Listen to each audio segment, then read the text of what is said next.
और कम वो कमाता है जो ज्यादा बोलता है। क्या? जो ज्यादा सुनता है वो क्या करता है? कमाने वाली बात में हम डर क्यों जाते हैं? मैं पैसे देने के बाद में भी धीरे से पैसे दे। जो ज्यादा सुनता है वो ज्यादा कमाता है। वो ज्यादा कमाता है, ऐसे नहीं बोल सकते हम। जो ज्यादा सुनता है वो ज्यादा कमाता है। जो ज्यादा सुनता है ज्यादा कमाता है। और अगर ज्यादा कमाना है तो ज्यादा सुनना पड़ेगा। ज्यादा सुनना पड़ेगा, सुनना पड़ेगा। बोलने दो, बोलने दो, बोलने दो।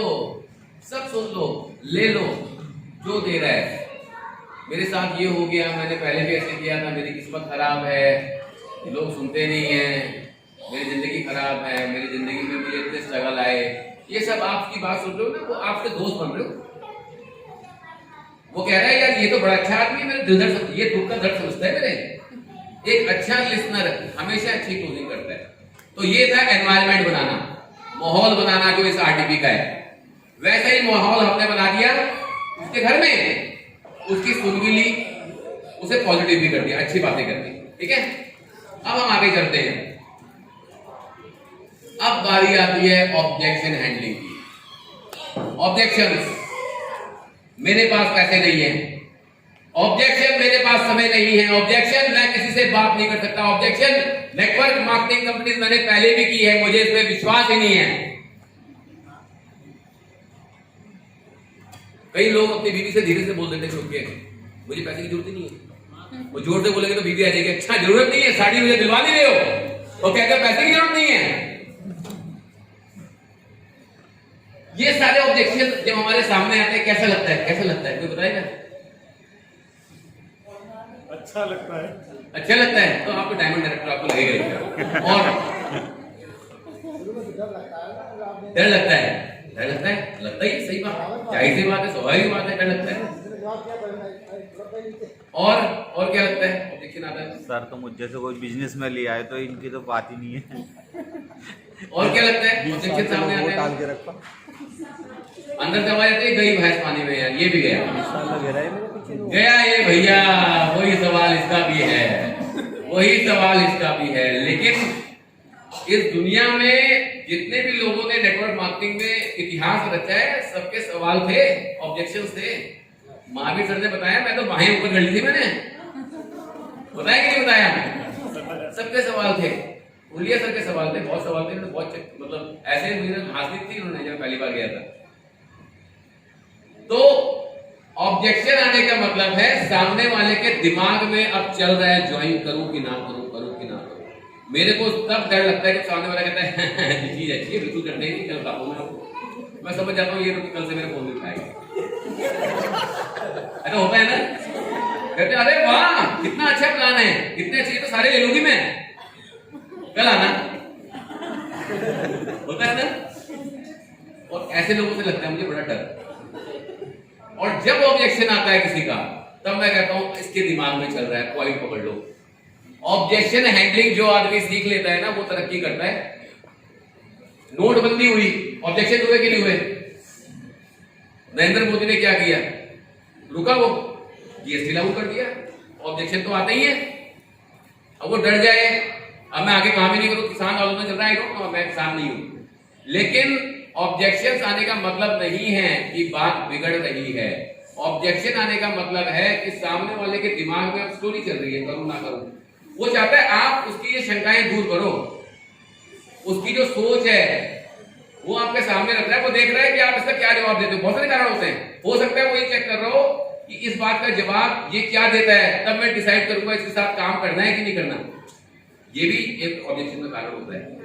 कई हवाई ऑब्जेक्शन होते हैं, चेक करने के लिए आपको, आप क्या कर रहे हो इस सिचुएशन में। आप घबरा गए, अरे भैंस तो गई पानी में यार, अब तो ये ज्वाइन नहीं करेगा, या आप भड़क गए। तो ऑब्जेक्शन हैंडलिंग का एक तरीका होता है, हम सीखना चाहते हैं इसे। कितनी जोर से सीखना चाहते हैं? कितनी जोर से? चलिए अब मैं चाहूंगा दिव्या जी हमारे साथ आए और इस ऑब्जेक्शन हैंडलिंग का एक हम रोल प्ले करते हैं। और जोरदार ताली होनी चाहिए दिव्या जी की।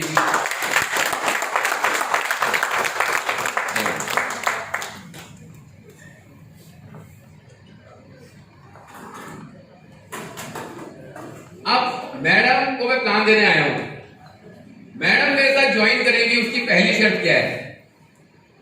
पहली शर्त क्या है? मैडम को मैं बुरा ना लगूं, मैडम को मेरी कोई बात बुरी ना लग जाए। अगर मैडम को मेरी कोई बात बुरी लग गई, मैडम का ईगो हर्ट हो गया, मैंने कुछ ऐसा बोल दिया जो मैडम जिस बात से अनकंफर्टेबल हो गई, क्या ये मेरे को ज्वाइनिंग देगी? क्या ये मेरे को क्लोजिंग करेगी मेरे साथ? नहीं करेगी। तो अब मुझे मैडम के ऑब्जेक्शंस का रिस्पेक्ट करना पड़ेगा, स्माइल के साथ, आई कांटेक्ट के साथ और एक्साइटमेंट के साथ करना पड़ेगा, नहीं करना पड़ेगा? यस। ठीक है। अब मैंने मैडम को प्लान दिया और मैडम मेरे आगे ऑब्जेक्शन रख दी है और मैं मैडम को माइक देता हूं। तो हमने जब भी ऑब्जेक्शन हैंडलिंग करना होता है उसके कुछ नियम होते हैं। पहले ऑब्जेक्शन सुन लेते हैं, फिर नियम सुन लेते हैं। जी मैम। आपने क्या नहीं दिया? आवाज आवाज। पर सर ये तो ठीक है लेकिन मेरे पास टाइम बिल्कुल नहीं है। अब मेरे घर में बच्चे हैं, सास ससुर हैं, तो आवाज आवाज। आता है ऑब्जेक्शन ये? एक को ही आता है? सबको आता है ना? जिसको ये ऑब्जेक्शन नहीं आया इसका मतलब वो काम नहीं कर रहा भैया, प्लान नहीं दे रहा। ये तो एक जेन्युइन ऑब्जेक्शन है। सबको आता है कि नहीं आता ये? कि टाइम नहीं है कि नहीं है? अब हो सकता है मैं इनको बोलूं, अरे मैडम क्या बात कर रहे हो, बताओ सास भी कहूं बहू भी, कितने घंटे देखते हो आप? अरे व्हाट्सएप पे कितना टाइम लगाते हो? फेसबुक पे हमेशा लाइव रहते हो आप? लेकिन 2 मिनट चल रहा है, इसलिए 2 घंटे में। अगर मैं ये बोलता हूं तो मैडम का ईगो हर्ट होगा, होगा कि नहीं होगा? है ना? कभी भी ऑब्जेक्शन हैंडलिंग करना है तो तुरंत जवाब मत दो। जब सवाल का जवाब अगर आप दे रहे हो तो पहली बात तो आप उनका जो ओपिनियन है, उनका जो सोचना है उसका खंडन कर रहे हो, विरोध कर रहे हो। वो अपने ऊपर एक शील्ड बना लेगी, वो अपने ऊपर एक शील्ड बना लेगी, डिफेंसिव शील्ड, डिफेंसिव हो जाएगी वो।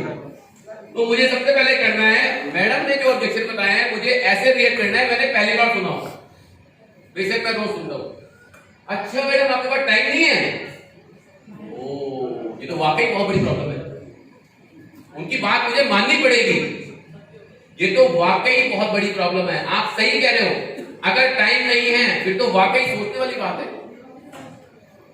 अब इनको मैं थोड़ा सा अच्छा लगूंगा, यहां मैं इनकी बात मानता हूं। अगर मैं इनके पीछे पड़ जाऊंगा, टाइम कैसे लिए जी? आप तो जिम में जाते हो 1 घंटे, ब्यूटी पार्लर में भी 2 घंटे लगा के आते हो, है ना? तो मैं इनका ईगो हर्ट कर रहा हूं। तो सबसे पहला पॉइंट, रिस्पेक्ट हिज और हर व्यू की जो ऑब्जेक्शन है उसको, उसका रिस्पेक्ट करो, सम्मान करो। रिएक्ट ऐसे करो, ये पहली बार सुना है आपने। उसके बाद आप फील फेल्ट ऑन, आपने फील की उनकी प्रॉब्लम।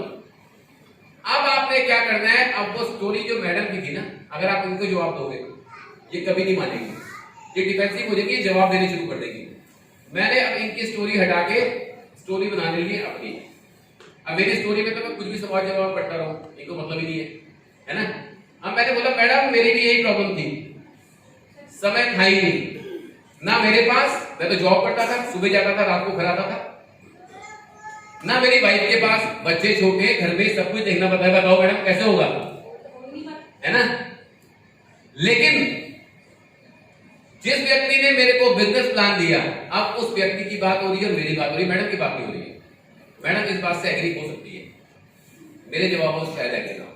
जिस व्यक्ति ने मेरे को प्लान दिया, उनको जब मैंने यही बात उनसे भी कही तो उन्होंने मेरे को एक ऐसा जवाब दिया जिससे मेरे रोंगटे खड़े हो गए।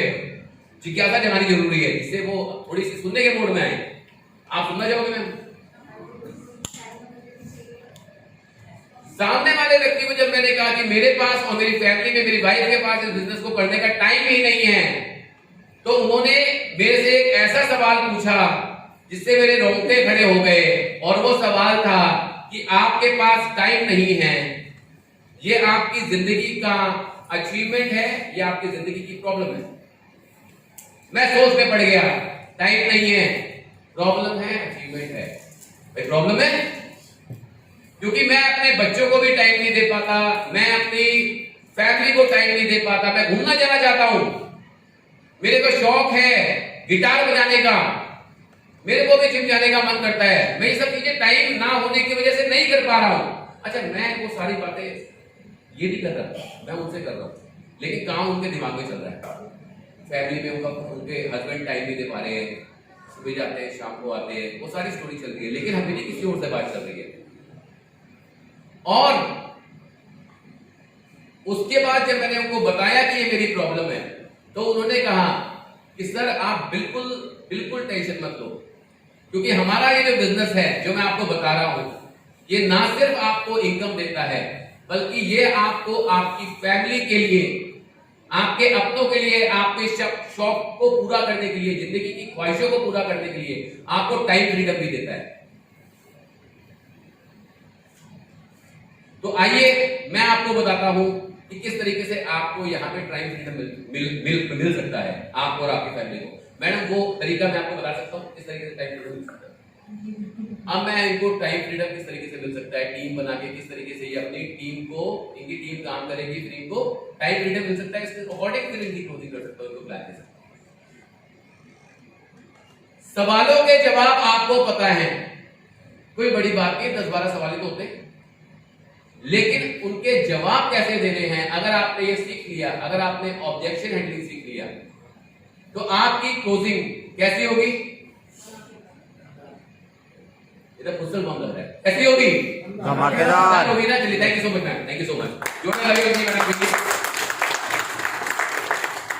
बाकी सवालों के जवाब क्या हैं, ये कोई बड़ी बात नहीं है। आपके पास पैसा नहीं है, क्या आप चाहते हैं कि 1 साल बाद आपके पास कितना पैसा हो कि आपको ये कभी बोलने का मौका ही ना मिले कि आपके पास पैसा नहीं है? ये अगर मैं भाई साहब को बोल दूंगा ना, भाई साहब कहेंगे क्या बात कर रहे हैं, मेरी बात का जवाब दे रहे हैं, लेकिन मैं वो बोलूंगा मेरे को उसने बोला था, मेरे को उसने बोला था, मैं आपको नहीं बोल रहा ये बात। मेरे पास टाइम नहीं है, प्रोडक्ट महंगे हैं, इन सब के जवाब आपको मिल जाएंगे, लेकिन अगर आप फील फेल्ट फाउंड फॉर्मूले का इस्तेमाल करते हो ऑब्जेक्शन हैंडलिंग करने में, तो आपकी सक्सेसफुल क्लोजिंग हो सकती है, और इसको हम अपना सकते हैं।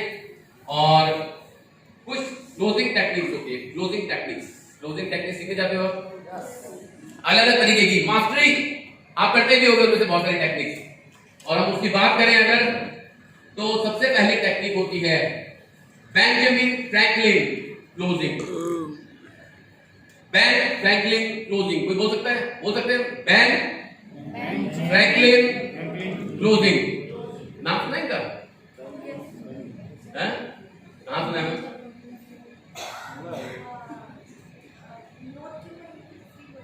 डॉलर में फोटो छपती है इनकी, दुनिया की सबसे महंगी फोटो है इनकी। डॉलर में जिस व्यक्ति की फोटो छपती है, उस व्यक्ति की क्लोजिंग कैसी होगी? कैसी होगी? खतरनाक होगी ना, इतने बड़े आदमी की क्लोजिंग। और क्या है ये क्लोजिंग? बेन फ्रैंकलिन कहते हैं लकीर खींच दो, एक लकीर खींच दो। बैलेंस शीट बनता है, एक तरफ एसेट होती है, एक तरफ लायबिलिटीज होती है, उसी तरीके की एक लकीर खींच दो और सामने वाले को बोलो, योगी राणा जी इस लकीर के इस तरफ आप लिखो कि इस बिजनेस को करने से आपके क्या क्या नुकसान हो सकते हैं। इस लकीर के इस तरफ मैं लिखता हूं कि आपको इस बिजनेस को करने के क्या फायदे होंगे। बताओ क्या नुकसान हो सकता है आपको इस बिजनेस को करने में? इस बिजनेस को हैक करने से नुकसान तो कुछ नहीं हो सकता, लेकिन शुरुआत में एक समय देना पड़ेगा, पैसे लगाने पड़ेंगे। कितने? 5,000, 10,000, 20,000। और उससे कमा नहीं सकते हो? इससे फ्रीडम मिल सकता है। चलो, मैंने बहुत ज्यादा पॉजिटिव आदमी से क्वेश्चन पूछ लिया, ऑलरेडी उनके अंदर से लीडरशिप वाली बातें निकलेंगी। लीडर है, चलिए छोटा कार्य। अगर क्लोजिंग करने में दिक्कत आ रही है, आप एक लाइन खींच दो कि भाई साहब आपको लग रहा है ना, आप इस तरफ लिखो आपके नुकसान क्या क्या है, मैं इस तरफ बताता हूँ फायदे क्या क्या। जब ये फायदे और नुकसान की बैलेंस शीट बनती है, तो इसे क्या कहते हैं? Ben Franklin closing. हम करते होंगे इसे, अक्सर करते हैं, ऐसी टेक्निक हम यूज करते हैं। आज हमें पता चल गया इस टेक्निक का नाम क्या है। दूसरी क्लोजिंग क्या है? Silence closing. साइलेंस क्लोजिंग बहुत दबाव बनाने वाली क्लोजिंग होती है, सामने वाले की ऊपर इतना प्रेशर बना देती है, इतना प्रेशर बना देती है, आदमी अंदर से पसीना आया क्या उसके। भुवन जी प्लान दे दिया मैंने भुवन जी को, कैसे पेमेंट करोगे, कैश और you.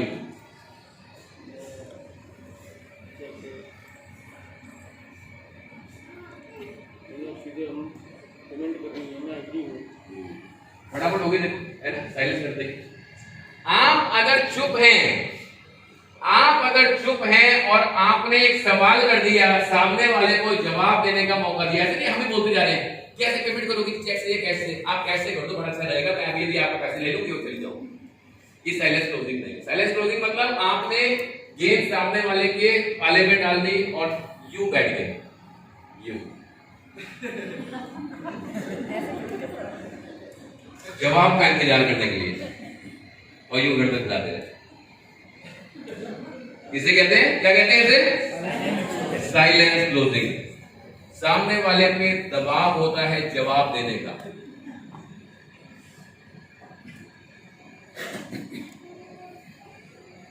Reverse closing, reverse swing के बारे में जानते हो आप? रिवर्स स्विंग क्रिकेट की बॉल, वहां पे सबसे बहुत क्रिकेट खेला है, और किस किसने खेला क्रिकेट यहाँ पे देखा है। क्या होती है रिवर्स स्विंग, क्या होती है? कौन कौन मारता था रिवर्स स्विंग, कौन कौन से बॉलर है महान जिन्होंने रिवर्स स्विंग को मारा है?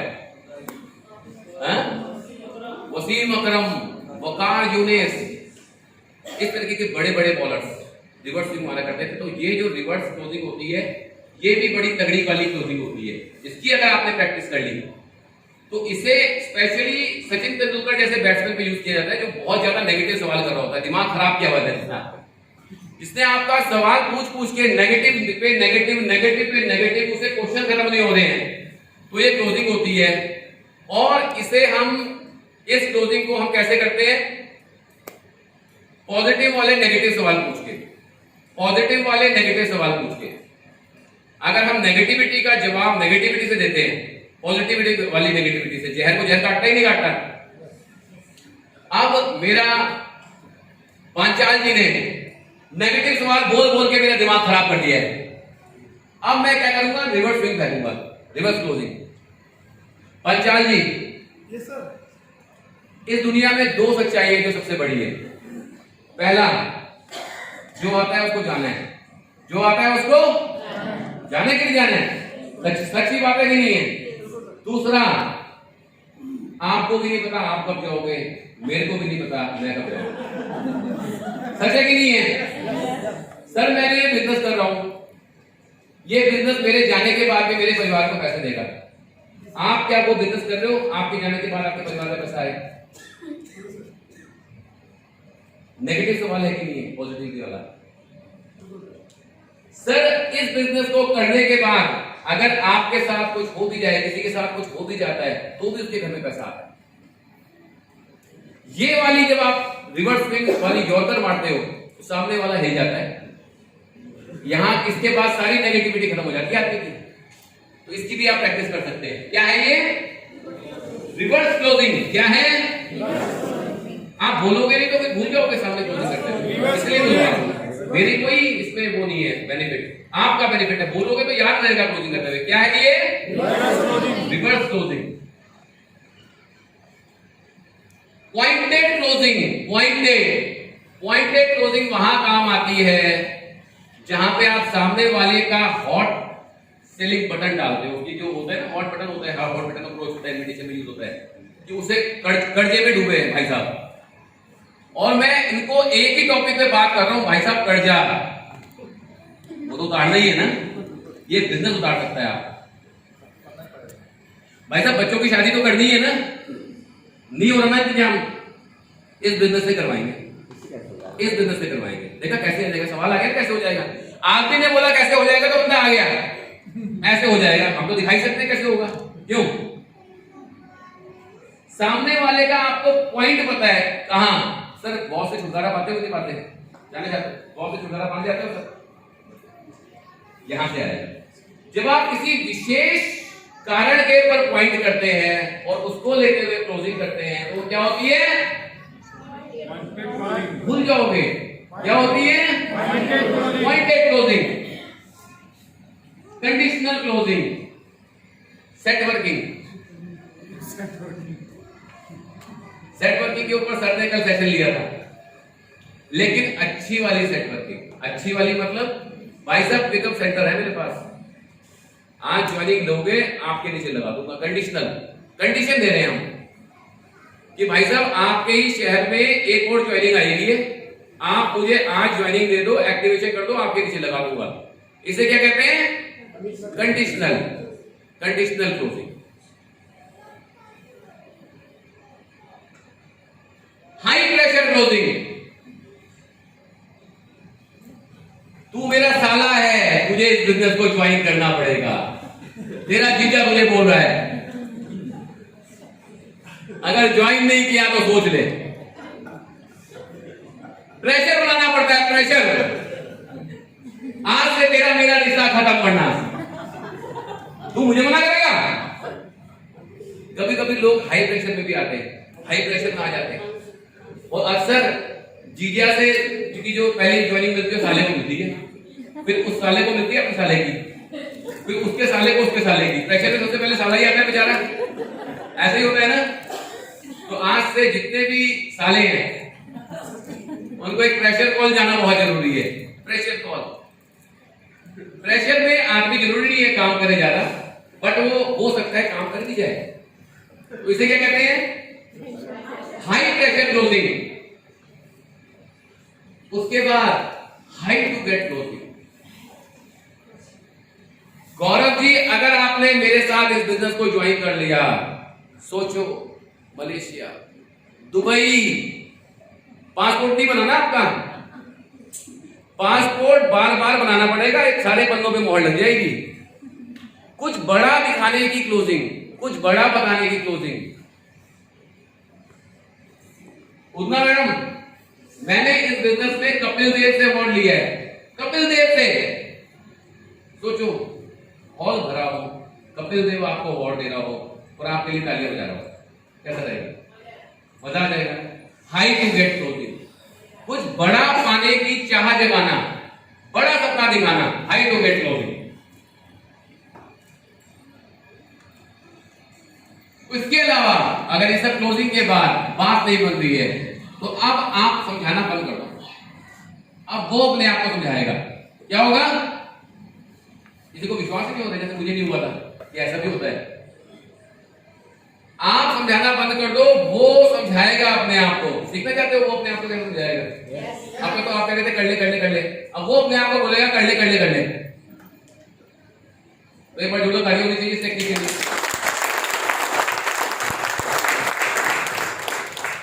तो ये फॉर्मूला होता है सामने वाले की नीड को आइडेंटिफाई करने का। और इस फॉर्मूले से देखिए, ऐसा होता है कि मैं अगर डॉक्टर साहब से बात कर रहा हूं, डॉक्टर फारूक से, हो सकता है डॉक्टर फारूक को मेरी बात समझ में ना आए, उनका पूरा अधिकार है मेरी बात ना मानने का, भाई उनका अपना सोचना है, मेरी बात से एग्री कर भी सकते, नहीं भी कर सकते। लेकिन क्या डॉक्टर फारूक अपनी बात को ना माने? ऐसा हो सकता है क्या? अपनी बात तो उनको माननी पड़ेगी। तो अब मैंने को ये फॉर्मूला है कि मैं सामने वाले को हम कैसे अपनी बात से बनवाएं। तो मैं डॉक्टर संजय कुंडिया जी को बुलाना चाहूंगा इसके लिए, हमारे डायमंड डायरेक्टर संजय कुंडिया जी की ठंडी ताली एक डायमंड डायरेक्टर के लिए।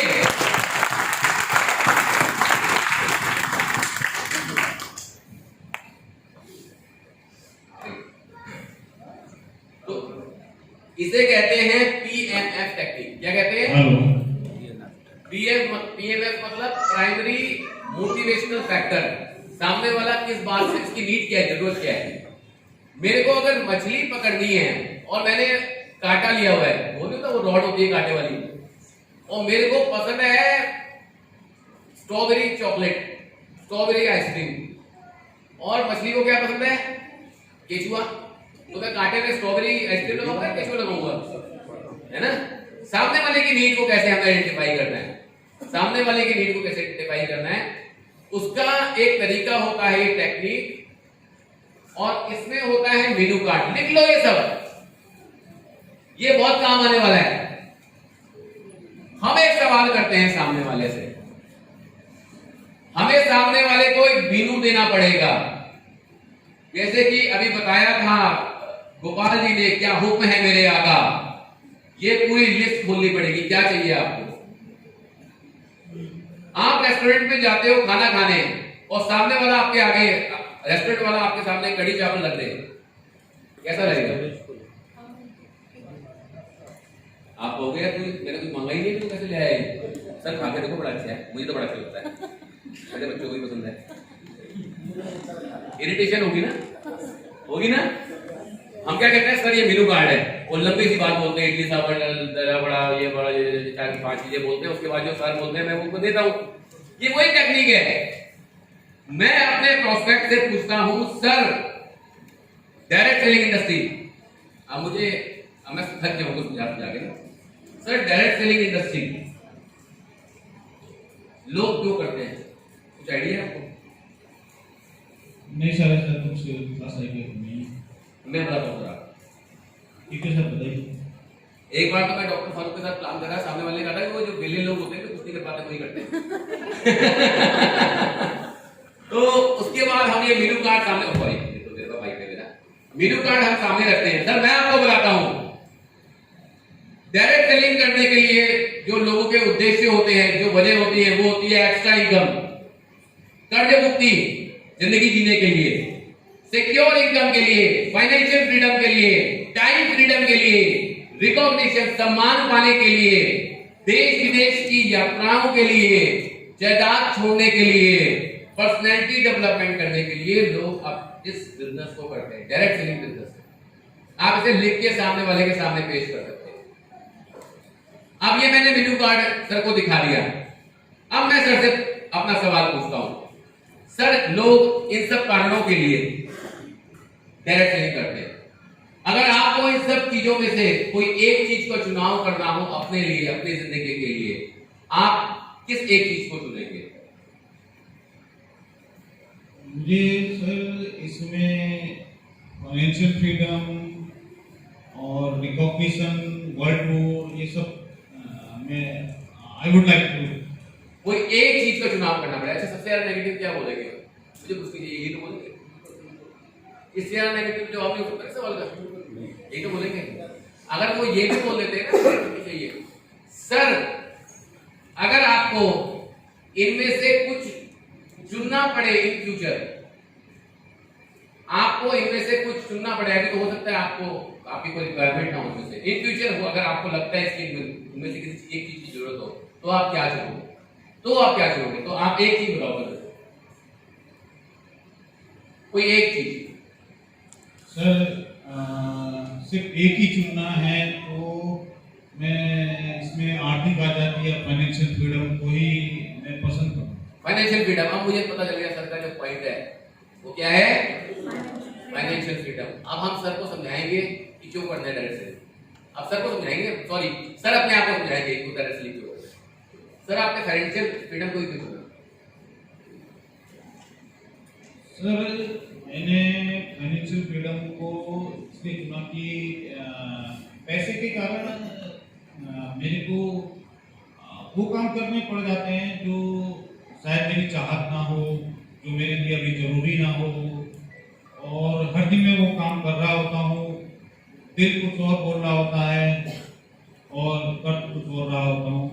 तो ये चीज़ वो होती है कि जो अपनी मेरी हॉबीज है, जो अपने इंटरेस्ट है, जिधर मैं जाना चाहता हूँ, तो ये मान के चलिए कि एक पैर से मैं एक्सीलरेटर दबा रहा हूँ, एक पैर से मैं ब्रेक भी लगा रहा हूँ गाड़ी में, तो ये दोनों एक साथ होते हैं। तो मेरे को मेन आर्थिक आज़ादी इसलिए चाहिए कि एक्सीलरेटर ही लगे, अननेसेसरी मैं लाइफ में मतलब ब्रेक नहीं चाहता हूँ, अपनी जिंदगी को जीना चाहता हूँ, हॉबीज को पूरा करना चाहता हूँ, ड्रीम्स फुलफिल करना चाहता हूँ।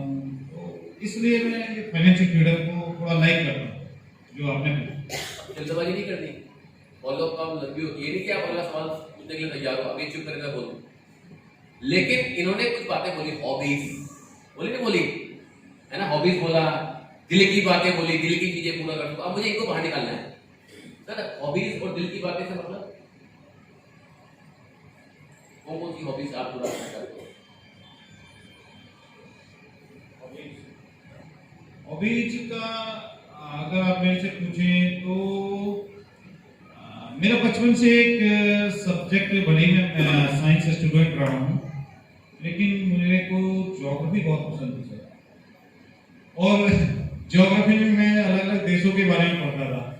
एटलस मैं स्पेशली रखता था अलग अलग कंट्री में। और नेशनल ज्योग्राफी चैनल आपको पता ही है, बहुत अच्छा चैनल होता है, वो देखा करता था। एंड कैसा होता है, कैसे होते हैं ना, ये सब चीज़ें पसंद है। और तो मेरा ये था कि पूरी दुनिया में दार्शनिक की तरह घूमूं और एंजॉय करूं उस लाइफ को। और टीवी में तो देखते हैं ब्लैक सी है, डेड सी है, और टीवी में तो बहुत कुछ देखते हैं, लेकिन उसको एंजॉय तब तक नहीं कर सकते हैं जब तक वो फिजिकली वहाँ पे ना जाए। मानते हैं ये बात, आप मानते कि नहीं सर? तो एक तो ये हॉबी है सर। अब मैं आपसे पूछता हूँ कहाँ जाना चाहोगे? अगर जाना चाहोगे तो बहुत लंबा हो सकता है, सुनो, दिल की बातें आ गई हैं बाहर, किसने नहीं सुनी अब तक? ज्योग्राफी पसंद है ये बहुत कम लोगों को पता है। अगर आप उनमें से एक आदमी बन गए जिनको पता है कुंडिया जी को ज्योग्राफी में बड़ा इंटरेस्ट है, यानी कि आप उसके खास बन गए हो, ठीक है, इसको लंबा खींचो। अब आगे बढ़ते हैं सर, आपके लिए फाइनेंशियल फ्रीडम इतना महत्वपूर्ण क्यों है? सर अगर मैं बात करूँ, मेरा एक बहुत इम्पोर्टेंट टॉपिक है, जैसे कि मैं काम करना चाहता हूँ अपना, कुछ पैसा वो मैटर नहीं, लेकिन पैसे के कारण बहुत सारी, आपको पता है कि घर के खर्चे भी चलते हैं। अगर बच्चों की फीस भी जानी है तो पैसे से जानी है, आपकी रेंट जाना है तो पैसे से।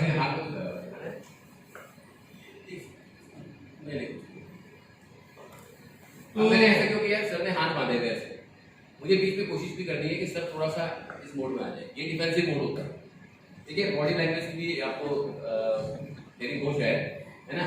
मैं कोशिश करूंगा कुछ ना कुछ हिलता रहूंगा सर, ऐसे आ जाए इस तरीके से। तो जैसे कि मेरी कुछ हॉबीज है सर। अब हॉबीज में मेरा कैसे है कि सर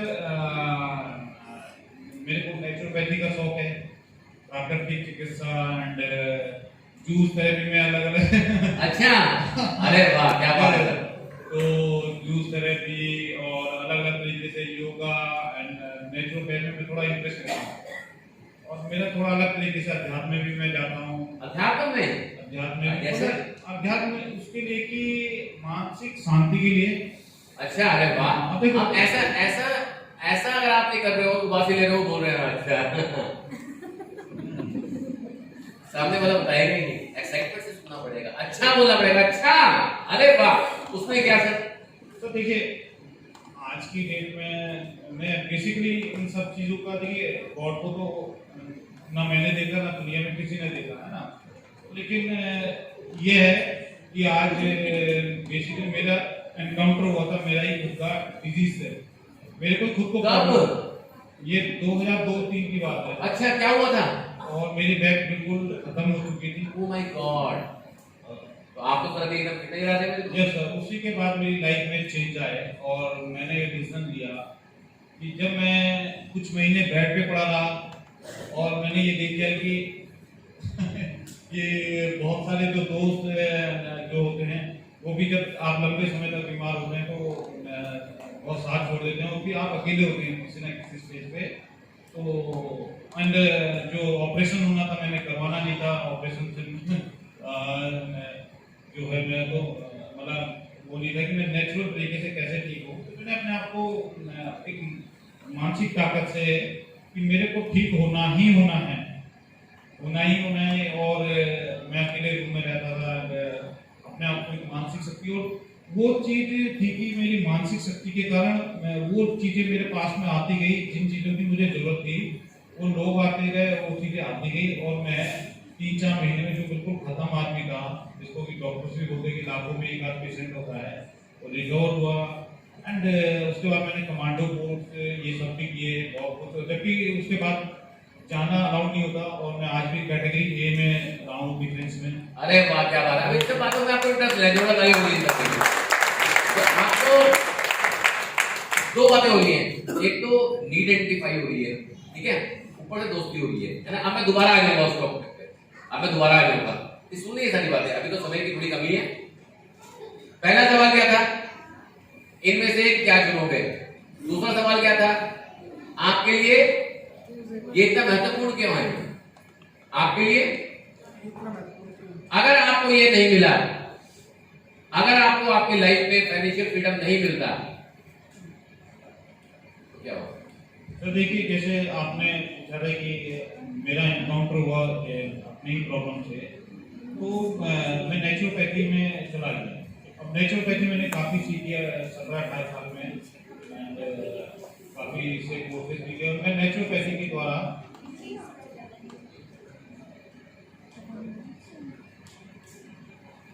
नेचुरोपैथी मेरा एक मतलब एक सब्जेक्ट भी बन गया, टॉपिक भी है। लेकिन तो मैं जब छोटा था तो मैं न्यूज़पेपर जब पढ़ा करता था, तो सेब ये कैसे हेल्थ का ध्यान रखते हैं, ऐसी कटिंग कर। अगर फाइनेंशियल फ्रीडम आपको नहीं मिलता था, सॉरी मैं काट रहा हूँ, ऐसा लड़ना नहीं है, तो क्या होगा आपके साथ?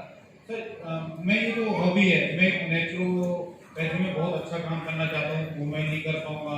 दूसरी चीज मैं एक दार्शनिक की तरह घूमना चाहता हूँ, वो नहीं कर पाऊंगा। मैं हमेशा हर दिन एनकाउंटर करता हूँ, वही लड़ाई झगड़ा चलता रहेगा कि मेरे को अपनी डेली नीड्स के लिए पैसा कमाना है, या मेरे को अपनी हॉबी है, मेरे ड्रीम्स है, उसके लिए काम करना है। तो मैं अपने ड्रीम्स को एक कोने में ही पड़े रह जाएंगे, और मैं अंतिम समय तक यही सोचता रहूंगा कि मैंने लाइफ को जी है, लेकिन जो हॉबीज या ड्रीम्स है वो पूरे नहीं कर पाया। तो ये तो एक बहुत बड़ी बात हो रही है। हम नेक्स्ट क्वेश्चन करेंगे सर से। आप सब इन बातों को लेकर चिंतित हैं सर? चिंता तो डेफिनेटली है कि अगर किसी इंसान के उसके अपने सपने पूरे नहीं होते हैं, तो डेफिनेटली सर चिंता की बात तो होती है सर, आप भी समझते हैं। अब जहां मैंने इनको समझाना था कि फाइनेंशियल फ्रीडम इनके लिए कितने अपने आप को ही सारी बात अपने आप को और जोरदार ताली लेके कर रही है कि तो ये वो टेक्निक होती है जिससे आप सामने वाले के दिल से बात कर रहे हैं। ये सब चीजें उसके लिए क्यों जरूरी है? ये 5 सवाल आप याद कर सकते हैं, और ये 5 सवाल ये हैं, और आप एक चीज चुनवाइए, फिर कहिए आपने ये क्यों चुना, ये इंपॉर्टेंट क्यों है, ये नहीं हुआ तो क्या होगा, और आप क्या इन सब चीजों से टेंशन में हैं, आप वाकई टेंशन है इन परिणामों को लेके। अगर आपके साथ तो वो अपने आप को समझाना शुरू कर देता है, तो आपका काम आसान हो जाता है, आपको नीड पता चल जाती है सामने वाले की। क्लोजिंग बाय हार्ट, इससे भी नहीं हुआ तो दिल को छूना पड़ेगा। क्या करना पड़ेगा? दिल को छूना पड़ेगा। क्या करना पड़ेगा? दिल को छूना पड़ेगा। दिल को छूना है तो उसकी डिजायर को चेक करना पड़ेगा, उसकी डिजायर को छूना पड़ेगा। अगर आप सामने वाले को अपनी उपलब्धियां बता रहे हो कि मैंने वर्ल्ड टूर ले लिया जी, मैंने इतने पैसे कमा लिए, मेरी जिंदगी बदल गई, उस बात से उसको इतना फर्क नहीं पड़ेगा। जब आप सर बड़ा परेशान था मैं, कुछ समझ में नहीं आ रहा था, सुबह से लेकर शाम तक जिंदगी, नौकरी में, कमियों में। मेरे बच्चे कहते थे घुमाने ले जाओ, मैं ले जा नहीं पा रहा था सर। दर्द से दर्द का नाता होता है। क्या होता है? दर्द से दर्द का नाता होता है। दर्द और दर्द जुड़ता है तो हमदर्दी पैदा होती है, प्यार पैदा होता है, और खुशी से खुशी जब टकराती है तो ईगो पैदा होता है। अच्छा, मुझसे ज्यादा कमाता है तू घूम के आया, मैं भी घूम के आया हूं, मेरी भी मासी रहती है, मुझे बुलाया था। दुख से दुख को जोड़ो, अपनी उस लाइफ को बताओ जब दर्द था जिंदगी में, और आपकी जिंदगी में उस दर्द से कैसे उबारा। अगर आप अपने दर्द शेयर करोगे तो आपकी दोस्ती बढ़ेगी, आपके हमदर्दी बढ़ेगी, लोग आपके दोस्त बनेंगे। दर्द को बताने में, अपने नेगेटिव टाइम को शेयर करने में कोई भी हिचक मत करो, उससे दोस्ती होती है।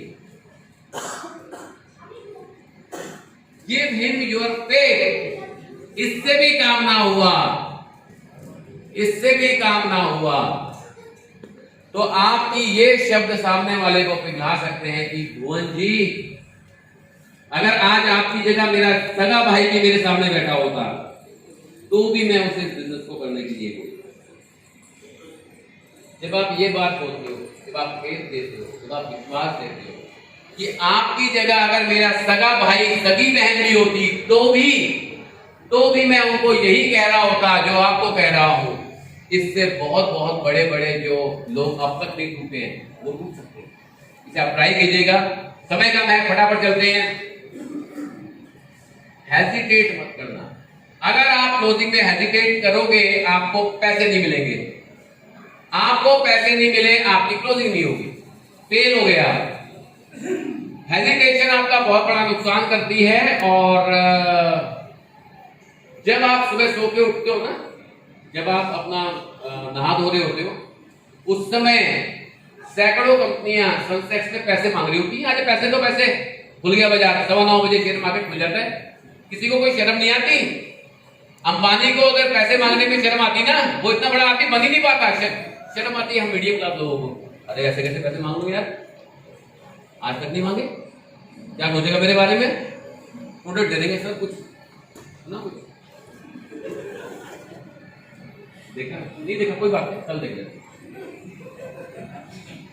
तो हम हेजिटेशन में अपनी बहुत सारी क्लोजिंग खोलती है। एक बार फिर हाथ आगे करेंगे। पैसे तो भाई साहब आज आपने क्लोजिंग कर दी है। घर से आज पान का खोखा खोलोगे 50,000 रुपए लगते हैं। मैं तो आपसे 30,000 मांग रहा हूं। इससे आपकी जिंदगी बदल जाएगी। बोल ही दे हम पैसे दो, तभी तो क्लोजिंग नहीं होती। पैसा दो, पैसा दो भाई साहब। आपको प्लान दिया है, रजिस्ट्रेशन किया, एक्टिवेशन कराना है। प्रोडक्ट किसके घर में आएंगे? तो पैसे दो। अगर आप पैसा मांगने में हेजिटेट कर रहे हो, आप एक प्रोफेशनल बिजनेसमैन नहीं हो। आप किसी भी बिजनेसमैन के पास जाओगे ना, आपको घुसने बाद में देगा पहले पैसे मांगता है। पिक्चर देखते जाते हो, पिक्चर हॉल वाला पहले पैसे मांगता है कि नहीं मांगता? मांगता है ना। तो आपको बड़ा बिजनेसमैन बनना है तो हेजिटेशन छोड़नी पड़ेगी, पैसा मांगना पड़ेगा। और अभी भी काम नहीं बनता तो डेप्थ वर्किंग करते हो। डेप्थ वर्किंग मतलब मैं मैडम को प्लान दे रहा हूं, नीतू जी को। नीतू जी बिल्कुल मना कर चुकी, सारे हथकंडे में अपना चुका हूं, ठीक है नीतू जी? किसी 5 लोगों के ऐसे नाम दे दो जो आपको लगता है इस बिजनेस को कर लेंगे, इनके लिए सही रहेगा। मैडम ने मुझे 5 नाम दे दिए, उसको भी हेजिटेट नहीं करना। अब वो 5 नाम लोग इन लोगों के पास आया, ठीक है? उसको आया तो 5 ने मुझे मना कर दिया, है ना?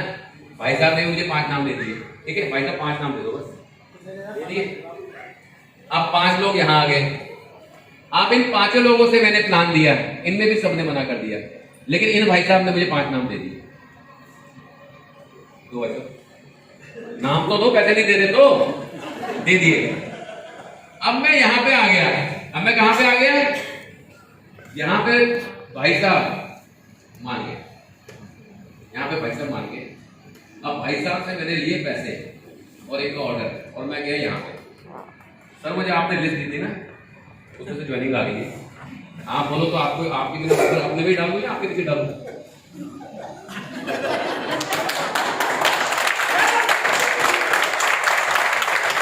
आ गया। सर जो आपको मुझे नाम दिए थे उसके नीचे 2 ज्वाइनिंग आ चुकी है।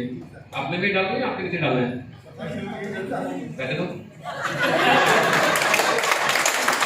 आ गया मैडम 3 ज्वाइनिंग आ चुकी है। थैंक यू, आपने मुझे नाम दिए थे, सबने हाँ कर दिया, 3 लोगों ने। आपने नीचे डालू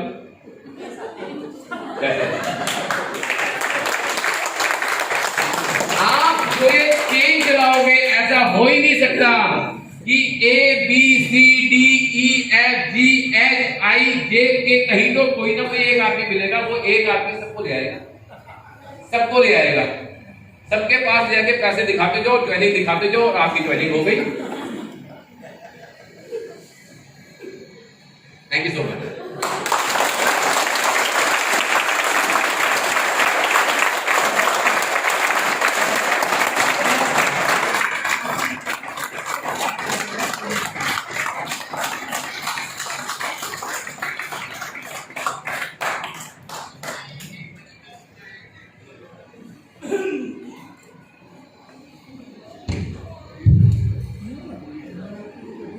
जितनी एनर्जी के साथ पराग सर ने ये सेशन लिया है, उतनी एनर्जी के साथ